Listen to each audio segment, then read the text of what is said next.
Assalamualaikum warahmatullahi wabarakatuh. Bismillahirrahmanirrahim. Hamdan wa thana'an laka ya Allah, salatan wa salaman laka ya Habibullah wa ala alika wa ashabika ya khair halqillah, laka ya Rasulullah wa li jami' man ittaba'a dinaka ya Habibullah, haqiqatan min ladun Adam ila yaumil qiyamah, wa nakhussu khususan min ila hadratus Syekh Husin bin Mansur al-Halaji radhiyallahu lana wa lahumul Fatiha. A'udzu billahi minasyaitonir rajim. Bismillahirrahmanirrahim. Alhamdulillahirabbil alamin. Arrahmanir rahim. Maliki yaumiddin. Iyyaka na'budu wa iyyaka nasta'in. Shiratal ladzina an'amta 'alaihim ghairil maghdubi 'alaihim waladhdallin amin. Litaqarrubina ila Allah ta'ala limahabbatina ila Rasulillah sallallahu alaihi wasallam li salamatina fid din wad dunya wal akhirah, li qada duyunina, li qada hajatina min hawajid dunya wal akhirah, taysir arzaqina halalan thayyiban mubarakan katsiran wa sa'a, li sihhati jasadina qulubina, li amradina zahiran batina, li damil balaya wal mihan wal fitan wal amrad wal saqam, liman afina li masalihina li ahli baitina أولادنا ذرياتنا وجوارنا أصدقائنا جميع المسلمين والمسلمات والمؤمنين والمؤمنات الأحياء منهم والأموات والعز الإسلام والمسلمين بجودك يا الله بشفاعة نبيك يا الله ببركة أوليائك يا الله بأسرار الفاتحة. أعوذ بالله من الشيطان الرجيم. بسم الله الرحمن الرحيم.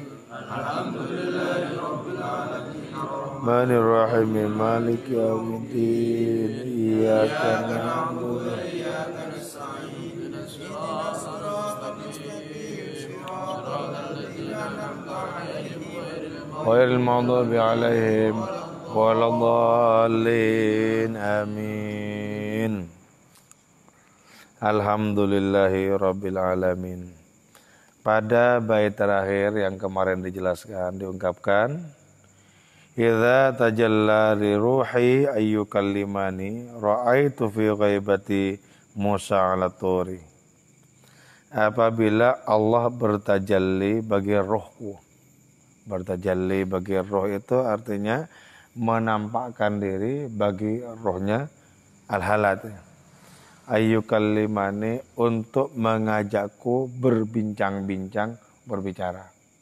Jadi ketika Allah menampakkan diri di rohnya al-halat untuk berbicara, untuk mengajak berbincang-bincang, maka aku menyaksikan adanya Nabi Musa di atas gunung Tur Sina.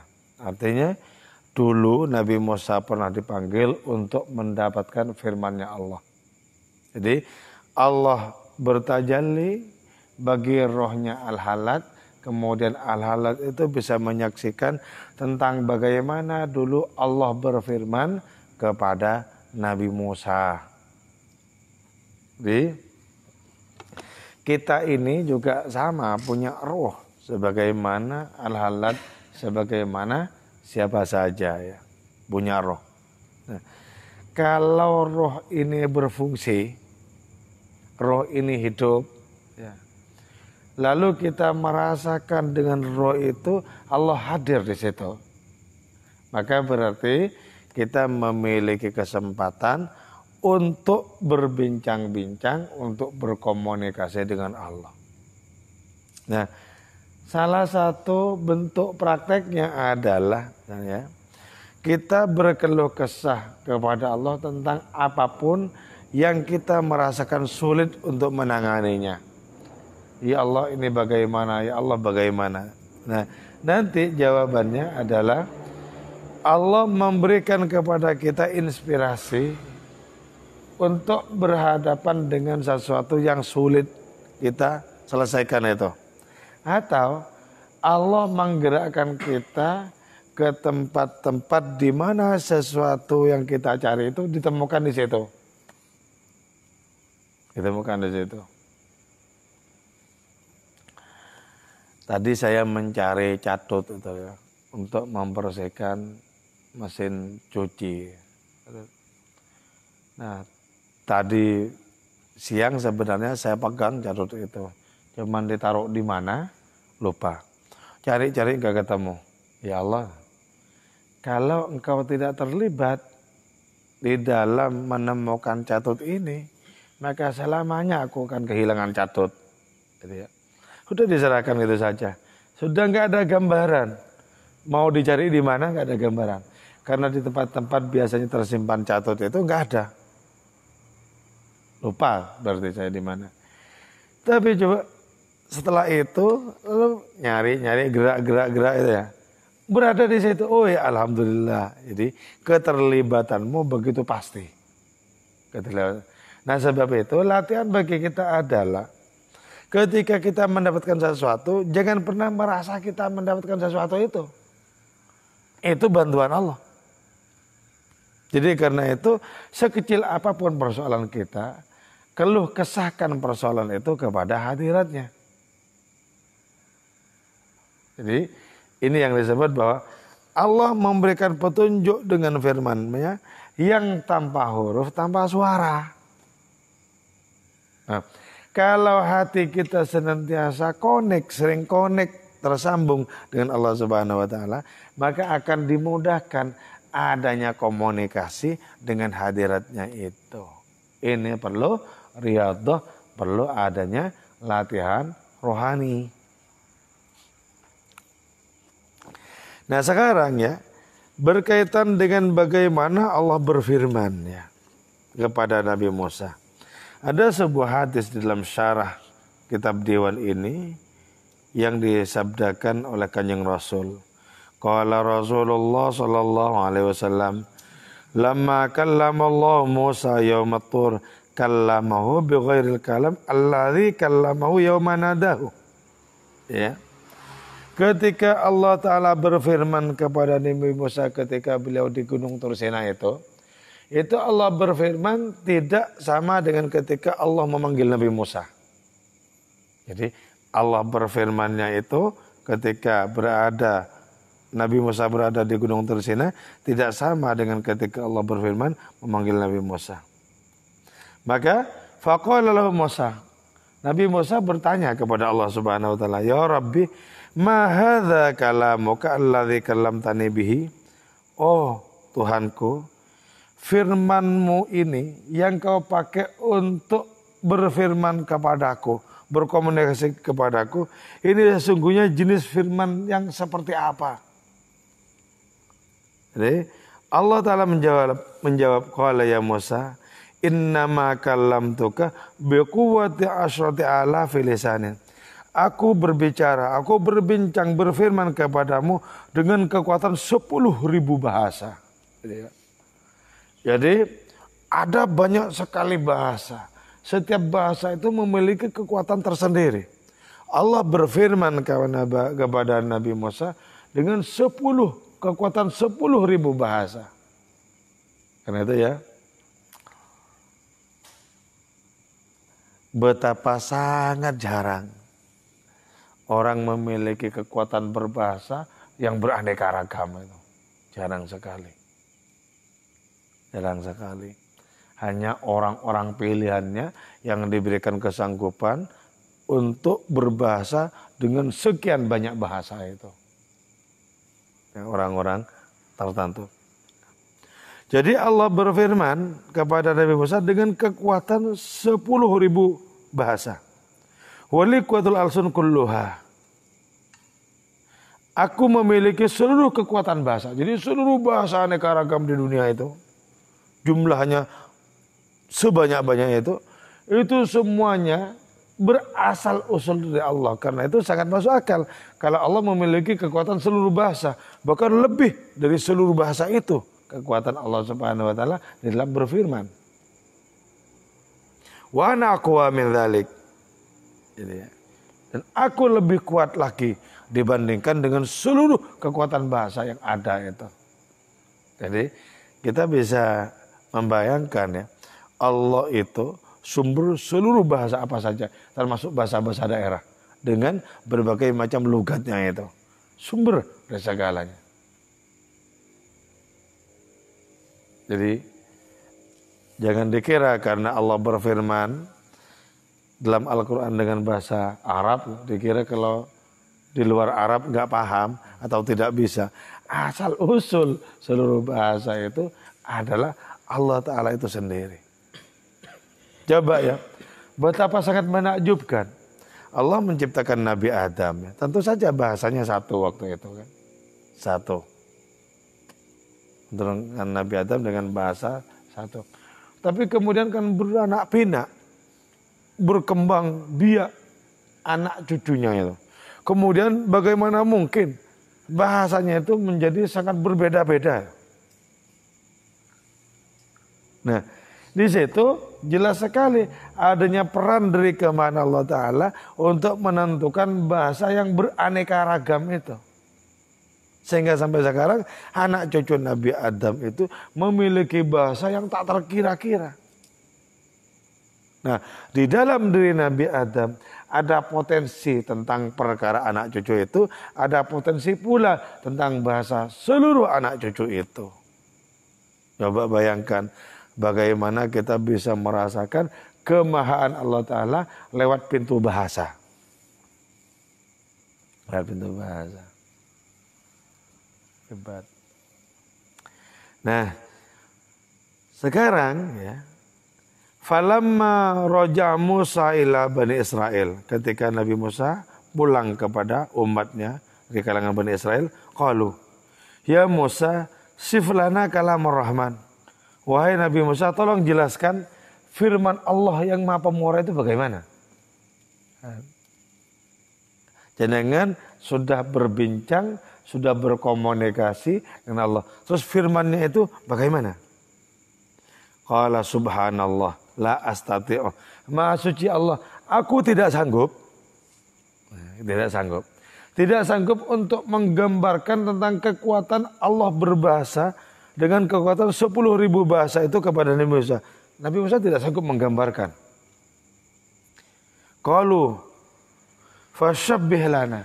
Coba perumpamannya seperti apa? Nabi Musa bilang, alam tarau ila sautis sawa'iq allati taqtul. Tidakkah engkau memperhatikan suara guntur, suara kilat yang dar dan itu bisa membunuh orang. Coba kau bayangkan. Jadi, suara yang dari saking kerasnya itu bisa membuat orang-orang mati. Jadi orang kalau kena sambaran petir itu kena habis itu langsung. Bagaimana bisa menggambarkan suara petir? Kalau mendengarkan saja, disambar saja mati. Fa innahu qaribun minhu. Firman Allah itu tidak seperti itu, tapi mirip-mirip, dekat-dekat dengan itu. Walaysa bihi.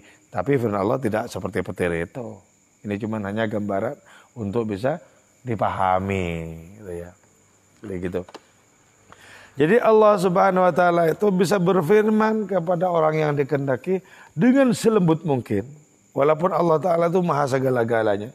Tapi berfirman kepada manusia yang terbatas dan manusia itu bisa memahami dengan selembut mungkin. Tapi ketika Allah Ta'ala menggunakan kekuatan seluruh bahasa itu, tidak ada siapapun yang bisa memahami, bisa sanggup untuk mendengarkan, tidak ada. Jadi betapa sangat maha Allah Subhanahu wa Ta'ala itu ya. Tidak bisa dibatasi dengan apapun. Tapi juga betapa sangat lembutnya. Juga betapa sangat kasih sayang kepada hamba-hambanya itu. Terus pada syarah berikutnya disebutkan. Anil Halaj annahu su'ila an halim Musa. Al-Halaj ditanyai tentang perkara Nabi Musa ketika berbincang-bincang dengan Allah Ta'ala. Faqala, Al-Halaj itu menjawab, badalahu badin minal haq falam yabqa li Musa atharun. Begitu sangat kuat Allah itu begitu tampak bagi Nabi Musa sehingga Nabi Musa itu tidak memiliki apa-apa, tidak tersisa sedikit pun dari dirinya. Jadi ketika Allah Ta'ala menampakkan diri kepada Nabi Musa, Allah bertajalli kepada Nabi Musa, habis seluruh Nabi Musa itu. Habis seluruh. Artinya apa? Tidak ada keakuan sama sekali. Habis, lenyap. Sebab ketika Allah bertajalli di depan Nabi Musa menyaksikan dirinya sendiri, itu bukan dirinya sendiri. Tapi murni merupakan kuasa Allah Ta'ala. Jadi ini pelajarannya adalah bagaimana kita merasakan kehadiran Allah Ta'ala dalam diri sendiri. Dan kita membuang jauh-jauh adanya egoisme dalam diri kita. Adanya keakuan, adanya penyakit ananiyah dalam diri kita. Kita singkirkan sejauh-jauhnya. Kita ini sesungguhnya secara hakikat murni tak ada. Karena yang ada itu adalah bukti kuasanya.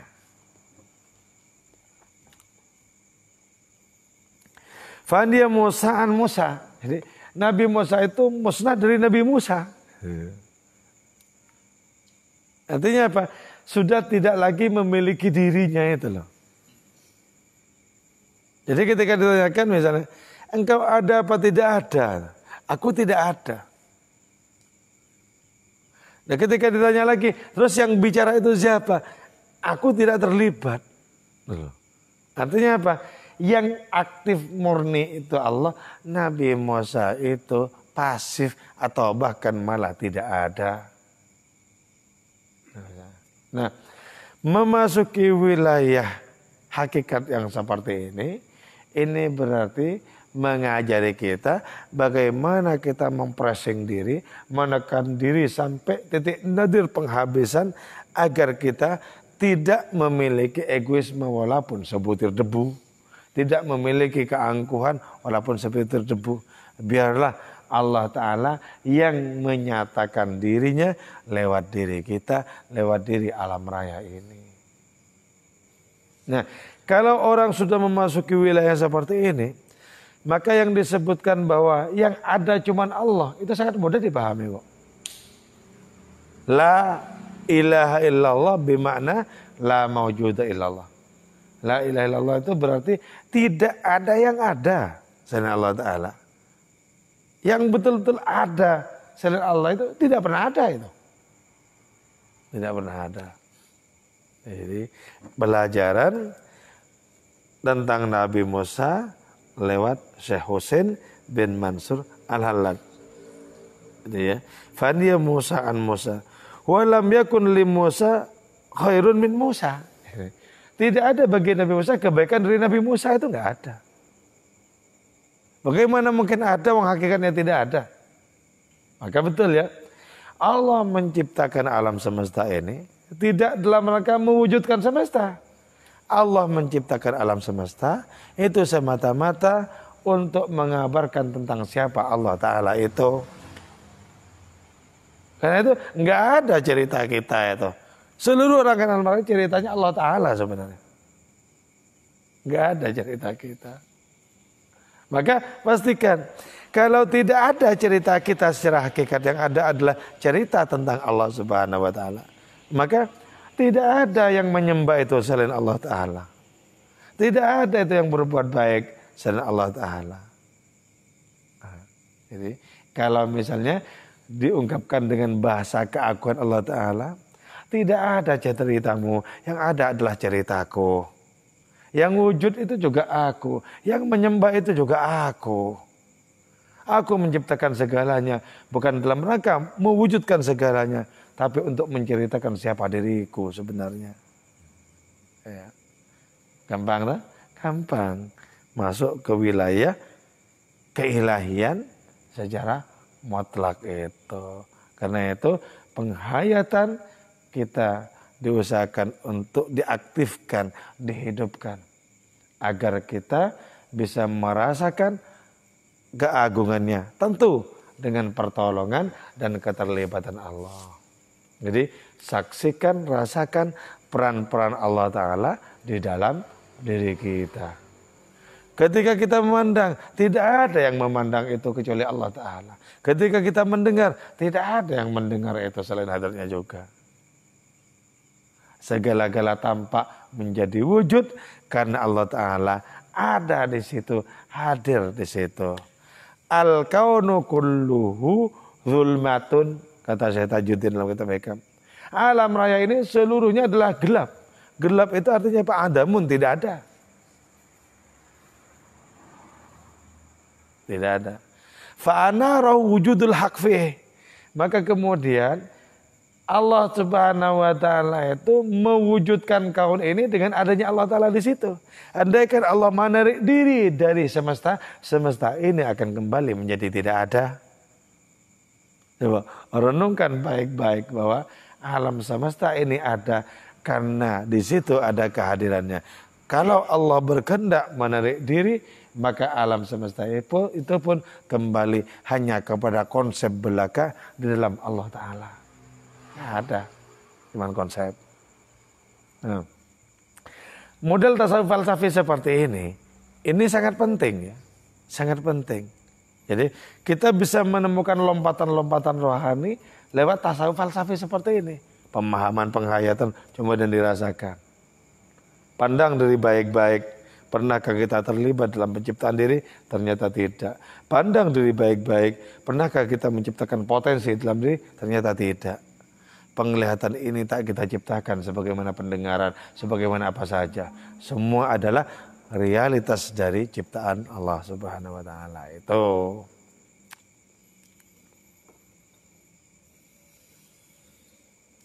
Tsumma kallama fakanal mukallam bihusuli musafihal jami wa fanaihi anhu. Kemudian ketika Allah Subhanahu wa taala berfirman, maka jadilah Nabi Musa itu adalah orang yang mendapatkan khitab, yang menjadi objek dari firman-Nya. Itu loh ya. Kalau Allah berkehendak, kita yang nggak paham apa-apa tentang firman-Nya itu, maka kita kemudian bisa reseptif, bisa menerima firman-Nya, bisa memahami, merasakan. Kalau Allah berkehendak. Kalau tidak karena kehendak Allah Ta'ala, maka kita tidak akan pernah merasakan adanya firman itu. Jadi kalau Allah berkehendak berfirman kepada asbak ini bisa mendengarkan. Kemudian dengan sepenuh hati asbak ini menjadi apapun yang diinginkan. Kata bahasanya Maulana Rumi, ketika Allah Ta'ala berfirman, maka sesuatu yang tidak ada bisa punya telinga. Artinya apa? Allah menghendaki sesuatu ya. Bagi sesuatu. Allah berfirman kun. Sebenarnya firman Allah Ta'ala tidak pakai kaf dan nun itu. Karena itu masih huruf. Cuman ini gambarannya. Kun, adalah. Maka apa yang dikehendaki ada, itu jadi ada. Padahal sebelumnya tidak ada. Ini yang kata Maulana Rumi. Ketika Allah berfirman, sesuatu yang tidak ada pun memiliki telinga. Karena itu patuh. Apalagi asbak, sesuatu yang ada. Andaikan Allah Ta'ala berkehendak, jadi buah naga, berubah jadi buah naga. Coba pandang kekuasaan Allah Ta'ala dalam semesta. Siapa yang membentuk macam-macam makhluk ini? Coba. Ada pohon jeruk dengan sekian banyak variasi. Ada pohon pisang dengan sekian banyak variasi. Ada padi dengan sekian banyak variasi. Dan lain semacamnya. Siapakah gerangan yang berada di balik keanekaragaman makhluk-makhluknya itu? Karena bukan Allah Ta'ala sendiri. Jadi karena itu tidak ada apapun atas nama dirinya sendiri, nggak ada. Karena tidak ada apapun atas nama dirinya sendiri, maka tidak pantas dengan nama apapun kecuali dengan nama Allah. Bismillah. Ya. Nama yang menjadi jimat bagi seluruh alam raya. Nama Allah. Bismillah itu. Terus Allah berfirman kepada Nabi Musa, di saat itu Nabi Musa fi halil jam'i, dalam kondisi utuh. Utuh bagaimana? Utuh tentang kesadaran mengenai dirinya yang tidak ada. Utuh tentang kesadaran mengenai Allah Ta'ala sebagai satu-satunya yang ada. Halil jam'i. Nah, di saat itulah Nabi Musa juga apa? Wa fanaihi anhu. Nabi Musa fana dari dirinya sendiri, lenyap dari dirinya sendiri. Jadi ternyata pandang dengan penghayatan seperti ini. Semesta ini betul-betul bayang-bayang cuman.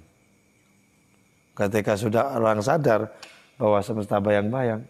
Ketika sholat itu nulih kemana-mana tetap khusyuk. Terbayang apa saja itu khusyuk. Kalau sudah masuk di dalam apa? Kefanaan. Apapun yang selain hadirnya. Itu khusyuk. Jadi orang itu ya menjadi gagal untuk khusyuk, untuk fokus karena masih memandang alam raya ini ada. Atau bahkan membayangkan Tuhan berada di alam raya ini, bagian di alam raya ini. Makin tidak khusyuk. Tapi kalau orang sudah fokus kepada Allah Ta'ala, ya, maka alam semesta ini selesai dalam sekali pandang.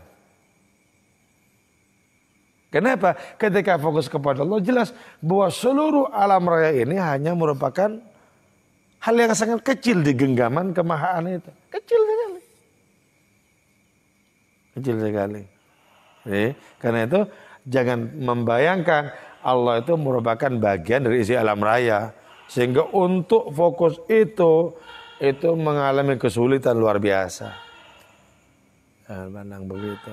Kalau begitu berarti alamnya ini masih besar. Ketika dipandang masih besar, tak mungkin dipandang sebagai bayang-bayang semata. Tak mungkin.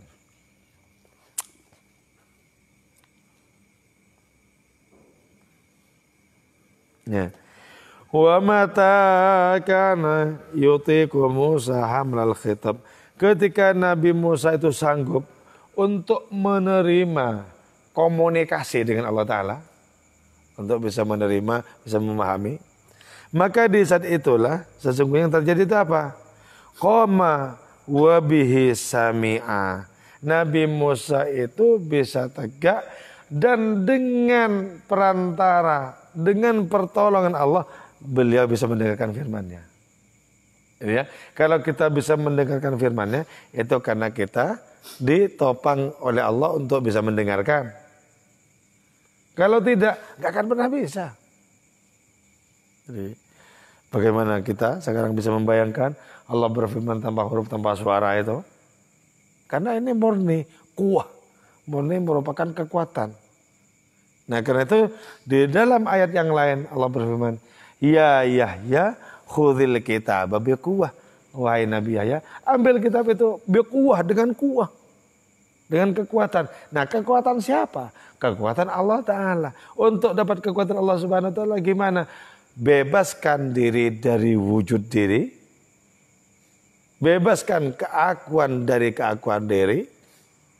Nah, di saat itu kekuatan itu dirasa murni sebagai kekuatan Allah, bukan kekuatan diri sendiri.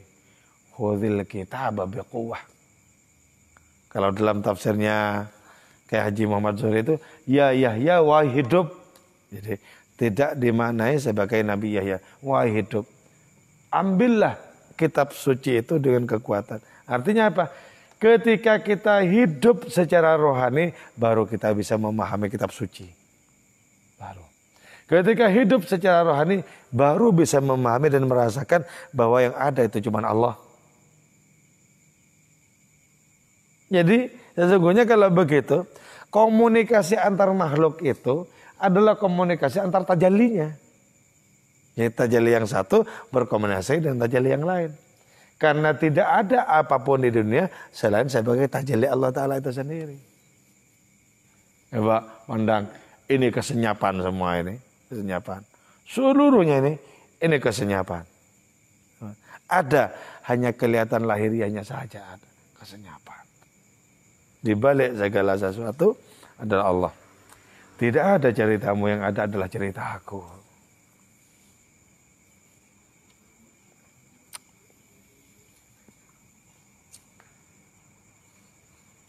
Gitu ya. Segala-galanya adalah Engkau. Jangan, makanya kalau kita masih membayangkan Allah itu jauh, wah berarti kita masih merasa ada itu. Masih ada. Dalam diri kita sendiri ini, itu sangat konkret keterlibatan Allah. Makanya Allah berfirman, wa fi anfusikum. Coba lihat dirimu. Afala tubsirun.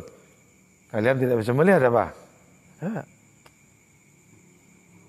Coba pandang dirimu ketika kita bercermin ya di depan kaca itu, kita saksikan seksama wajah kita. Apa pernah kita menentukan seperti ini wajah kita? Bahkan selai bulu alis pun kita tidak ikut serta dalam menumbuhkannya dan menjaganya. Pandang baik-baik. Kita akan merasakan terasing dari diri kita. Enggak tahu. Ini bukan aku. Enggak tahu, bukan aku. Boy.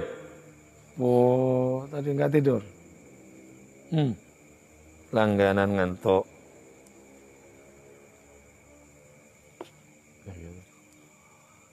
Gemahan, senyap dari segala yang lain.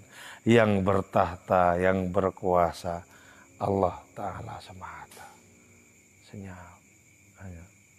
Nah kalau memang sudah senyap di dalam penghayatan, dalam pengalaman rohani kita, maka dapat dipastikan kita tidak akan merasa risau dengan apapun. Gak risau, gak galau dengan apapun.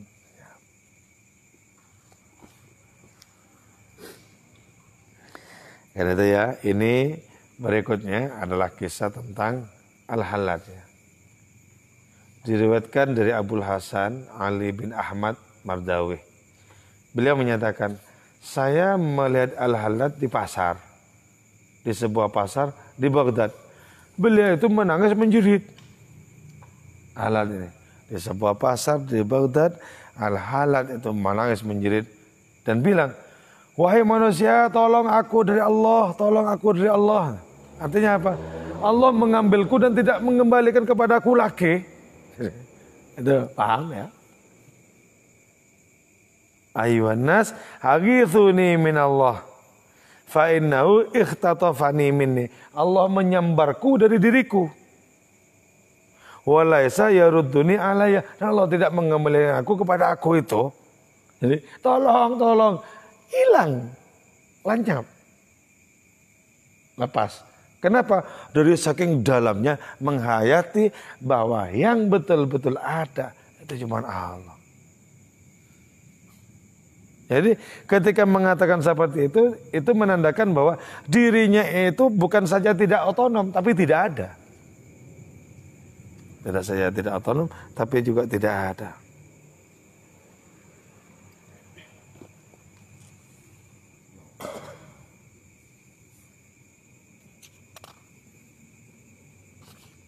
Wala atikum mura'atatil hadrah, dan aku tidak sanggup untuk menjaga hadiratnya itu, tidak sanggup. Dan aku takut terusir, lalu aku kemudian menjadi tiada, menjadi terhalang, menjadi gaib. Jadi kalau orang itu menyaksikan, merasakan Allah itu gaib, orang itu terhalang sebenarnya. Terhalang. Wailun liman yaghibu anhu. Celaka orang yang jauh dari Allah Ta'ala itu. Sehingga memandang Allah itu sebagai Tuhan yang samar, yang gaib, yang jauh entah di mana. Celaka.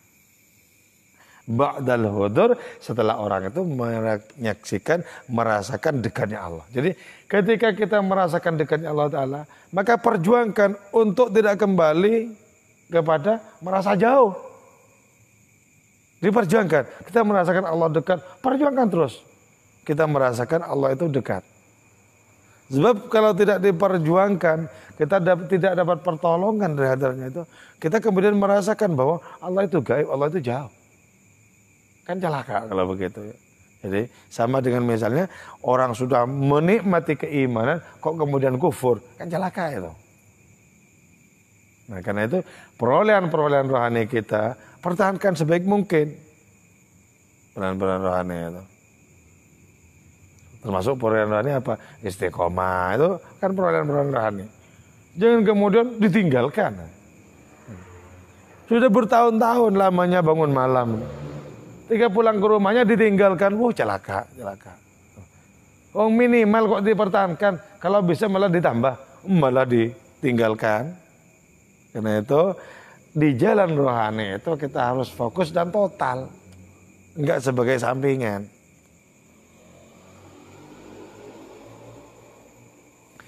Terus juga wa yahjuru ba'dal wasli. Celaka orang ketika sudah husul kepada Allah, sampai kepada Allah, merasakan hadirnya, kemudian orang itu pergi meninggalkan begitu saja. Celaka. Jadi jangan sampai hanya tinggal cerita. Dulu kalau aku berdoa enak sekali. Terus kemudian lenyap. Itu artinya apa? Sudah menikmati, kemudian ditinggalkan begitu saja. Kan bodoh orang yang sudah mendapatkan kenikmatan, kemudian pergi dari kenikmatan itu untuk kemudian terlunta-lunta. Bodoh. Oh, sudah dibikin senang dengan kenikmatan, kok kemudian ditinggalkan, malah pengennya lebih sengsara. Kan tidak masuk akal. Orang itu kan mestinya mendapatkan kenikmatan, ingin terus lebih mendapatkan kenikmatan. Makanya seringkali dibilang ya, nikmati. Misalkan nikmat bukan karena kewajiban. Sebab kalau karena kewajiban, nanti lama-lama tidak ada yang ngawasi, hilang itu. Memang kewajiban, dinikmati. Biar kalau kita sudah menikmati itu, dengan sendirinya kita kemudian ingin mengulangi. Karena watak manusia itu ingin memperlama diri dalam kenikmatan. Kan gak masuk akal. Orang sudah merasakan nikmat, terpenuhi keperluannya, kok malah mau menjadi orang bangbong, orang yang terusir. Kan gak masuk akal. Makanya belajar untuk menikmati. Rasa kita itu digugah, digerakkan, biar bisa menikmati. Tanda-tandanya orang menikmati istiqomah. Tanda-tandanya. Kalau belum istiqomah, berarti belum menikmati. Jadi istiqomah itu dimungkinkan karena orang sudah senang. Kalau terpaksa, ya cuman sesekali saja orang terpaksa. Nanti lama-lama hilang. Jadi makanya penting untuk bisa menikmati itu. Nah, al-halat itu ya nangis sedemikian rupa, orang-orang yang menyaksikan juga ikut nangis. Karena menyaksikan kepedihannya yang betul-betul teriris-iris itu. Akhirnya sampai di sebuah masjid, di depan pintu masjid itu berhenti, dan al-halat kemudian mengatakan berbagai kalimat. Ada yang dipahami, ada yang tak dipahami. Sebab orang seperti itu, orang yang mabuk kepada Allah Ta'ala, kata-katanya bisa dipahami, bisa juga tak terpahami. Yang bisa dipahami adalah, beliau mengatakan, ayuhan nas, annahu yuhaddithul khalqa talattufan. Wahai manusia, sesungguhnya Allah berfirman kepada manusia itu murni karena kelembutan Allah. Kasih sayang Allah.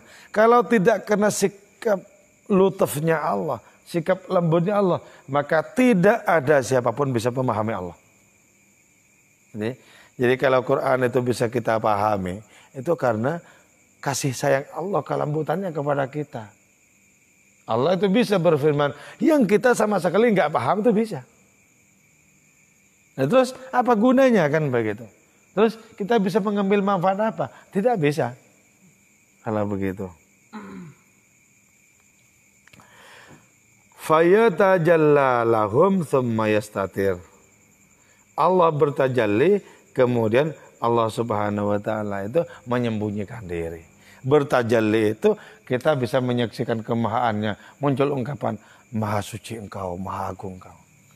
Tapi juga Allah Ta'ala yastatir. Allah Ta'ala itu menjadi tertutupi, menjadi tak kelihatan. Itu apa artinya? Tarbiyatan lahum, sebagai pendidikan bagi manusia. Artinya apa? Biar manusia itu merasakan butuh kepada hadirnya. Biar manusia itu melakukan pencarian. Nanti ketika melakukan pencarian, taulah manusia bahwa yang berperan di balik pencarian itu adalah Allah Ta'ala juga. Engkaukah yang mencari dirimu ya Allah? Allah Ta'ala juga. Nanti di saat itu juga orang yang ma'rifat itu sadar bahwa yang sholat kepada Allah adalah Allah. Sadar. Falaula tajalli lakafaru jumlatan. Andaikan tidak karena Allah bertajalli, Allah tidak menampakkan diri, maka seluruh manusia kafir pasti. Nah, gimana mau beriman? Wong di sini tidak ada potensi keimanan kalau Allah Ta'ala tidak bertajalli. Jadi di dunia ini ada orang beriman, itu karena Allah Ta'ala bertajalli kepada orang-orang beriman itu. Kalau tidak bertajalli, akan kafir semuanya. Jadi, kalau hati bisa bergetar, itu karena di otak hati Allah, tek tek tek, atau tek bergetar. Karena Allah tidak berkenan untuk menggetarkan hati, setiap hari dibacakan Quran nggak tergetar. Kalau Allah Ta'ala tidak menggerakkan hati. Jadi, kalau Allah tidak bertajalli, maka seluruh manusia pasti kafir. Jadi ternyata apa? Keimanan kita adalah karunia-Nya. Islam kita adalah karunia-Nya. Kepatuhan kita adalah karunia-Nya juga.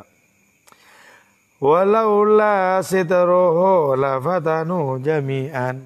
Tapi andaikan ya, Allah Ta'ala itu tidak menyembunyikan diri, tidak menutup diri, maka musnah semuanya. Musnah. Sebab apa? Memandang diri kosong semua, kosong. Bisakah memiliki kesadaran manusiawi kalau seperti itu? Enggak bisa. Jadi kalau Allah tidak bertajalli, semuanya kufur. Tapi kalau Allah tidak menyembunyikan diri, hancur semuanya. Coba ya, udah paham seluk-beluknya Allah Ta'ala, pegang ini baik-baik ya. Maka kita akan dengan kesadaran itu merasa bahagia kita pergi kemana-mana. Senang. Kenapa? Kebersamaan dengan Allah, di backup oleh Allah, di backing oleh Allah Ta'ala nyata. Makanya orang ma'rifat selalu apa? Selalu menyatakan a'udzubika minka. Aku berlindung kepadamu dari Engkau ya Allah. Karena yang ada cuma Engkau. Karena yang ada cuma Engkau, maka yang bisa bahaya cuma Engkau. Karena itu aku berlindung kepada Engkau dari Engkau.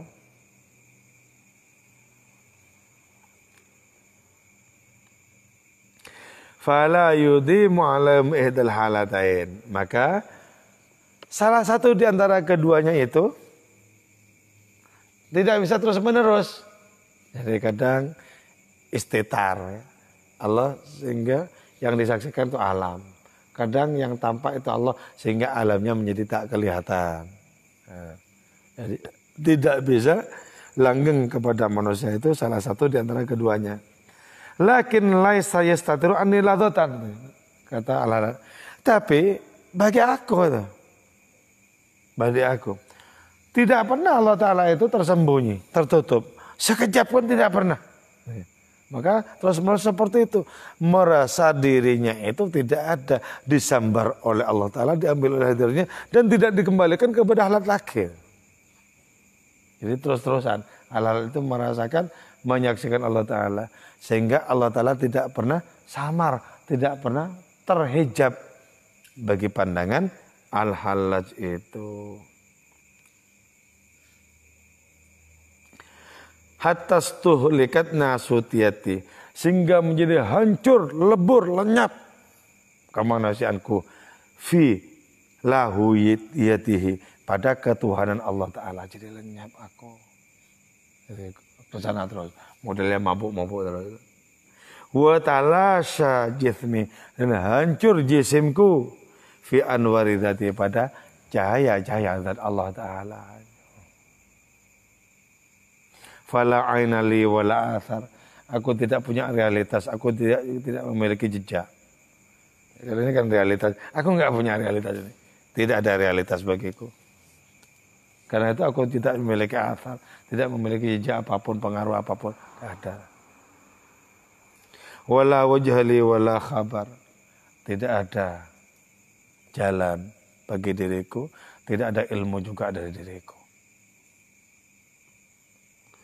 Wal ajsam mutaharrikatun biyasini, seluruh jisim alam raya, partikel alam raya ini, termasuk mobil-mobil, motor-motor, termasuk juga pohon-pohon bergerak oleh angin itu, semuanya itu bergerak biyasinihi, dengan keberkahan, dengan kebaikannya Allah Ta'ala. Jadi kalau Allah Ta'ala tak menghendaki, diam semuanya, senyap. Nah, tentang perkara Yasin ini ya, Ibn Arabi memberikan adanya penafsiran bahwa Yasin iyanya itu adalah waqi, menjaga. Sin itu salam. Nah, karena itu Yasin ini menjadi salah satu dari nama Nabi. Yasin wal Qur'anil Hakim. Nama Nabi. Iyanya itu waqi, menjaga. Menjaga apa? Amanah, menjaga risalah. Terus salam, damai, tentram. Jadi alam semesta ini bergerak ya, bergerak. Di lautan gelombang mendebur-debur. Kadang ada badai, angin yang kencang. Kita menyaksikan juga perputaran planet-planet, alam raya semacamnya itu bias ini. Dengan keberkahan, dengan kebaikan Allah Subhanahu wa taala. Dengan penjagaan Allah taala. Semuanya itu digerakkan nyata ya. Alhamdulillah nyata.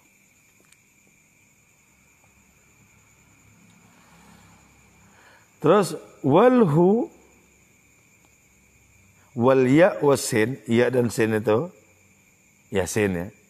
Tariqan ila ma'rifatin naqtah, itu adalah dua jalan untuk ma'rifat kepada satu titik. Satu titik itu apa ya? Satu titik di bawahnya ba itu loh. Jadi begini ya. Bismillahirrahmanirrahim itu. Ba-nya itu nyambung dengan sin. Padahal mestinya ba alif baru sin. Seperti tulisannya Iqra bismi rabbikal ladzi khalaq, itu ba alif sin. Tapi dalam basmalah ba sin langsung. Alifnya tidak ada. Karena alifnya tidak ada, Nabi memerintahkan untuk memperpanjang tulisan sin. Panjang. Gantinya alif. Ketika Nabi ditanya tentang alifnya bismillah itu kemana, beliau menjawab, qad saraqaha syaitan, dicuri setan. Nah, maksudnya apa dicuri setan? Maksudnya adalah bahwa di dalam alam ini makhluk lebih tampak dibandingkan dengan Allah. Itulah sebabnya alif tidak ditulis. Karena makhluk lebih tampak dibandingkan Allah Ta'ala. Tapi bagi orang yang ngerti ilmu nahu, alias bagi orang ma'rifat, tahu ada alif. Sama dengan orang ma'rifat, di alam semesta ini ada Allah. Tapi kalau orang tidak ma'rifat, adanya cuma makhluk. Sehingga tidak tahu penulisan bismillah itu kok tidak ada alifnya, nggak tahu alasannya. Nah, ba itu ya, ba itu menunjuk kepada titik. Urut-urutannya kan begini ya. Urut-urutannya adalah begini. Seluruh isi Al-Quran itu berada di Al-Fatihah. Al-Fatihah itu berada di basmalah. Basmalah itu berada di ba. Ba itu di titiknya. Titik itulah asal usul. Artinya apa? Allah Ta'ala asal usul dari segala sesuatu. Titik itu menunjuk kepada Allah Ta'ala Al-Hu. Ba itu menunjuk kepada Nabi Muhammad Sallallahu Alaihi Wasallam sebagai urutan yang kedua. Alif ba kedua. Jadi melalui dua huruf yaitu ya dan sin, orang sampai kepada Allah. Ya itu apa? Waqi, bisa menjaga diri, menjaga perintah-perintahnya Allah dan semacamnya. Terus setelah itu apa? Bukti bahwa itu ajaran diamalkan, salam, tentram, damai jiwanya itu. Nah, dengan adanya dua huruf itu orang sampai di titik tadi. Jadi ya, betapa sangat nikmat sesungguhnya perjalanan kepada Allah Ta'ala itu. Penuh dengan kedamaian, penuh juga dengan sensasi, penuh juga dengan rintangan. Tapi garis besarnya nikmat itu. Rintangannya, ya banyak rintangannya. Kalau enggak ada rintangannya, semuanya istiqomah kan. Karena menikmati. Karena ada rintangannya, maka kabur-kabur. Karena ada rintangannya itu. Tapi rintangan itu mesti menjadi pemicu kita untuk semakin bersungguh-sungguh. Jangan malah menjadi alasan untuk kabur-kabur. Oke. Moga-moga manfaat dan barokah untuk kita semua. Wassalamualaikum warahmatullahi wabarakatuh.